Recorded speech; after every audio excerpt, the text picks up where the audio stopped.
vosotros me habéis preguntado, o me habéis pedido, mejor dicho, un análisis del mercado hipotecario. Este vídeo entonces le interesaría a cualquiera de vosotros que tenga una vivienda. Me da igual que esté de alquiler, que tenga una hipoteca, que piense en comprar o piense en vender. También una vivienda, un local, cualquier tipo de bienes raíces, aparcamientos, terrenos, todo eso entraría dentro del análisis que vamos a hacer en este vídeo. A mí me parece muy interesante el análisis del mercado hipotecario, pero ese análisis, el análisis de la venta de pisos, terrenos, naves, aparcamientos o alquileres, todo este análisis es un análisis complejo porque la situación en la que estamos ahora mismo es una situación compleja. Si la situación de la economía real es compleja, la parte particular del mercado de bienes raíces se vuelve también complejo en cuanto a su análisis. Vamos a intentar hacer una reflexión muy sencilla en cuanto a gráficas de datos actuales que tenemos sobre los bienes raíces en España, pero la situación es muy extrapolable al resto del mundo en este momento. Protegerse de una eventual crisis refugiándose en el mercado de bienes raíces, sobre todo en la compra de pisos, de locales, de aparcamientos, ¿podría ser una opción? Pues como veréis a continuación, como digo, el análisis no es sencillo, pero la conclusión final será interesante para saber si un piso, un aparcamiento, un local, venderlo o comprarlo es una buena decisión. Las consecuencias de la crisis sanitaria y económica sobre el mercado de la vivienda podría resumirse en lo que va de 2020 y de 2021 hasta el momento actual en dos fenómenos claros. Una paralización casi total de las ventas durante los meses más duros de la pandemia, eso por un lado, y un relativo sostenimiento de los precios por otro, con una estabilidad, incluso un aumento del 2% en el último trimestre aquí en España. Y todo esto ha sido muchísimo menos acusado, infinitamente menos acusado, que la caída de 2 dígitos que ha acompañado al Producto Interior Bruto. En el año 2021, sin embargo, la amenaza de convertirse en otra situación, en una crisis hipotecaria, es muy diferente. Es muy diferente porque la circunstancia es muy diferente. Incluso se prevé en algunas zonas de análisis que el umbral podría superar a final de año fácilmente el 4,5% y con celeridad, sobre todo desde el ecuador del año a final de año. Inicialmente los precios de la vivienda en general no cayeron, en primer lugar por la confianza en la reversibilidad de la situación por parte de los propietarios. Quien tenía un piso en propiedad decía: no voy a vender el piso si esto en 2 o 3 meses se va a solucionar. Bueno, no pone un aumento de la oferta en el mercado y se mantienen los precios.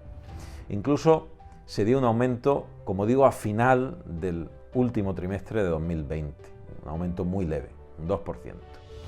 En segundo lugar, porque fue un refugio improvisado de forma puntual para la inversión de renta elevada con gran liquidez y capacidad adquisitiva, y uno de los refugios junto a criptomonedas, inversión en farmacéuticas, tecnológicas y oro fundamentalmente. Y en tercer lugar, por el cambio de vivienda en favor de propiedades con terraza o jardín, zonas de expansión. Si a uno lo encierran, dice: si tengo oportunidad de cambiar de casa, porque económicamente me lo puedo permitir, quiero una casa que tenga una zona de expansión, con terraza o jardín. Si tengo que estar encerrado un tiempo, por lo menos que pueda salir y que me dé el aire. Veamos los datos globales del comportamiento del mercado hipotecario en gráficas, que es la mejor forma de verlo, y hacer un análisis muy sencillo. Aunque antes de todo esto quiero agradeceros el aumento de suscripciones, somos ya casi 20.000 en esta comunidad, con más de 1 millón de visualizaciones, y eso gracias a vosotros, gracias a gente ávida de conocimiento, de inquietudes y del sano ejercicio de la duda. Muchísimas gracias, y si os gusta este vídeo, por favor compartirlo, como siempre os digo, en las redes sociales, con el enlace que os dejo aquí abajo en la descripción, en los estados de WhatsApp o en las historias de Facebook. Muchísimas gracias. Y ahora sí vamos con el análisis gráfico. Dentro de la situación de hipotecas firmadas para vivienda en España ha habido un aumento desde 2012, un ascenso hasta el último trimestre de 2020. Se han comprado más viviendas, las hipotecas se han firmado bajando aquellas que han tenido un interés variable en favor del interés fijo, lógicamente a mayor inestabilidad. El suceso que permea toda actividad económica ha sido la pandemia, y eso hace que se busquen tipos de interés fijo en defecto de los variables. Las regiones en las cuales ha habido mayor concesión hipotecaria y mayor actividad de compra-venta de vivienda, ha habido una diferencia geográfica significativa del interior respecto a la zona mediterránea, y la evolución en cuanto al importe de hipoteca ha sido mayor. Las hipotecas que se han concedido han sido de mayor cuantía. Evidentemente, con la crisis de 2008 a 2011, 2011-2012, hubo un descenso brutal en la actividad. Toda esta era la gran burbuja, y desde 2012 hasta la fecha actual hay un aumento con un declive final. Las hipotecas para solar fueron cayendo de forma progresiva, y las hipotecas para finca urbana, a diferencia de la finca rústica, la finca urbana también tuvo un ascenso con una caída final en el proceso de pandemia, y la finca rústica fue inexorablemente cayendo de forma progresiva de 2013 a último trimestre de 2020. La actividad en cuanto a capital prestado como de hipotecado estamos en España, pues fue creciendo hasta la última fase de 2020, todo en el contexto de la pandemia. Y las ejecuciones hipotecarias fueron descendiendo con un pico final preocupante en la fase pandémica, al final de la fase pandémica, por aumento de la morosidad en el contexto de la crisis general, financiera y económica. Los datos del número de parados de España, muy interesante. Esto era 2002 y estamos en esta situación en el último trimestre de 2020. Evidentemente, familias que no tienen ningún miembro de la familia trabajando, también es preocupante, con acceso respecto a 2002 en todo este tiempo.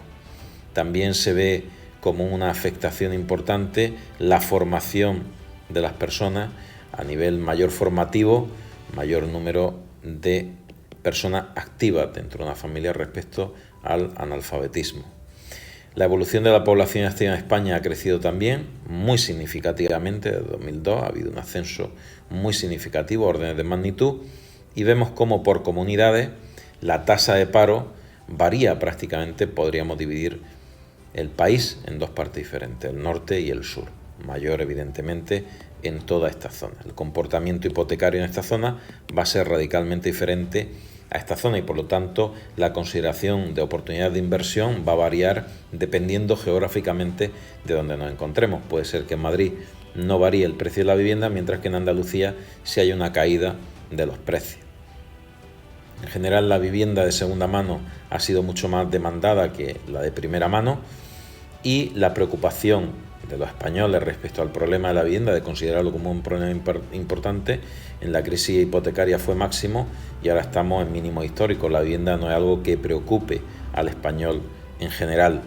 El Estado ha hecho una inversión muy importante en cuanto a los presupuestos generales sobre el acceso a la vivienda, y eso también repercute en la modificación de precios. Como noticias importantes que hemos visto, pues cómo sigue el mercado de casas heredadas de personas que han fallecido, eso era evidente, y cómo estas casas pueden encontrarse a un precio ligeramente por debajo del precio de mercado si el interés de liberarse de ese activo por parte de la persona que hereda imprime cierta celeridad. Pero es algo momentáneo, es algo que ha sucedido, ha pasado, y no corrige precio sobre la situación global del mercado hipotecario a nivel nacional. La caída del precio se prevé para último trimestre. Esta es una noticia poco halagüeña, un 10% en 2021, último trimestre. Pero como veremos, esto va a depender muchísimo de la zona geográfica y de la evolución de la pandemia. Este sería el análisis sencillo global. Ahora vamos a ver la parte en la que nosotros decidimos si comprar o vender una vivienda es una buena gestión del activo que tengamos, en ese caso, o del pasivo, dependiendo que nosotros estemos pagando o no ese inmueble. Como veis, la inercia que nos ha dejado 2020 con este análisis que hemos hecho obliga a pensar que en 2021 la crisis económica que ya está instalada podría generar unas caídas que en el peor de los casos se acercarían a un 10%. Pero esas caídas son de forma muy desigual, tanto en la franja de precios de viviendas, por ejemplo la zona de lujo no se va a tocar seguramente, no va a haber una caída de los precios de lujo.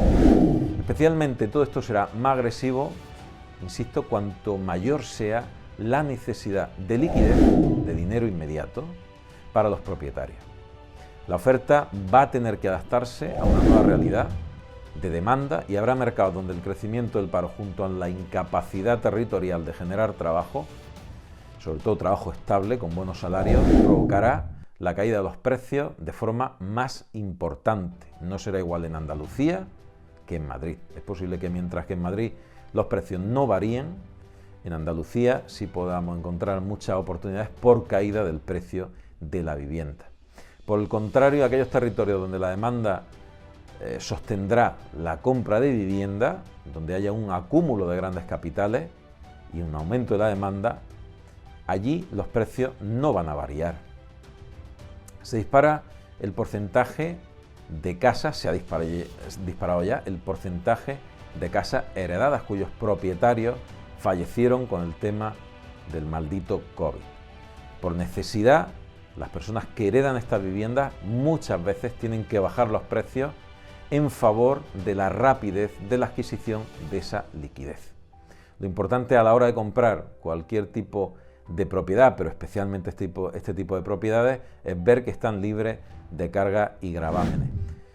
En el caso de España, igualmente puede favorecer el aumento de la oferta de viviendas que se pongan a la venta por parte de aquellos propietarios que sientan amenazada su comodidad en cuanto a tener esa propiedad alquilada en base al paquete de medidas que se han adoptado para proteger a las personas vulnerables que tengan una vivienda alquilada y que puedan quedarse sin empleo o sin un capital suficiente para pagar el alquiler, la luz, el agua, etc.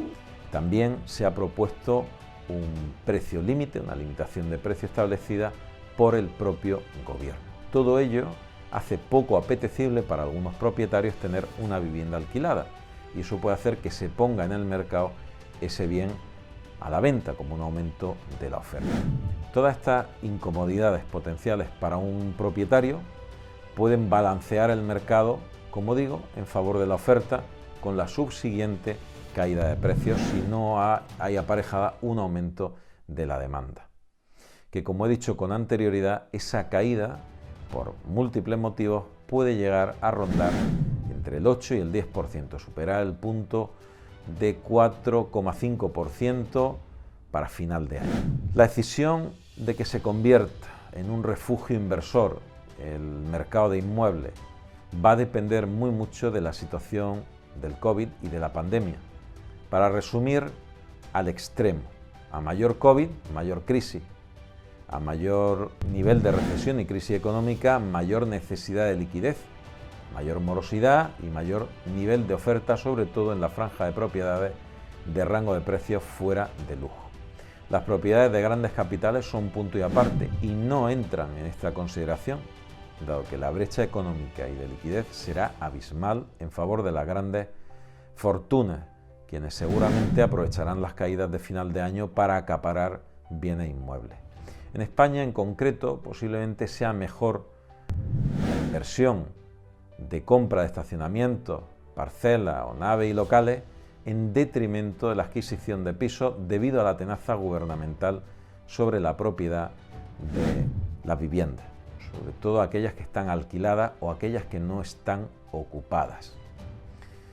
Lo que convierte la inversión en algo poco seguro, al menos momentáneamente en España, fenómeno que por disminución de la demanda podría ocasionar un desplome aún mayor del precio de la vivienda. Como veis, los precios caerán, pero no se sabe ni hasta cuándo ni en qué proporción con certeza, porque eso depende de muchos factores geográficos. Es posible que en la capital no se muevan los precios, mientras que en otras zonas, como Andalucía, puedan caer estrepitosamente. Pero en un rango, insisto, entre un 4,5% y un 10% para final de año.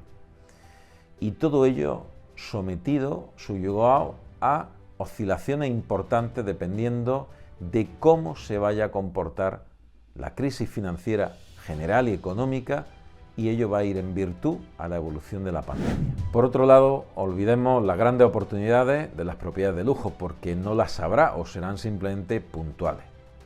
Y como franja de inversión, el piso, la compra de vivienda o de aparcamientos o de locales puede ser muy buena si el comprador es capaz de sostener contra mercado el comienzo de la amortización hasta el inicio del final de la crisis. Como siempre, muchísimas gracias por haber visto este vídeo, gracias por compartirlo y por suscribiros al canal. Nos vemos en el próximo vídeo. Os mando un fuerte abrazo.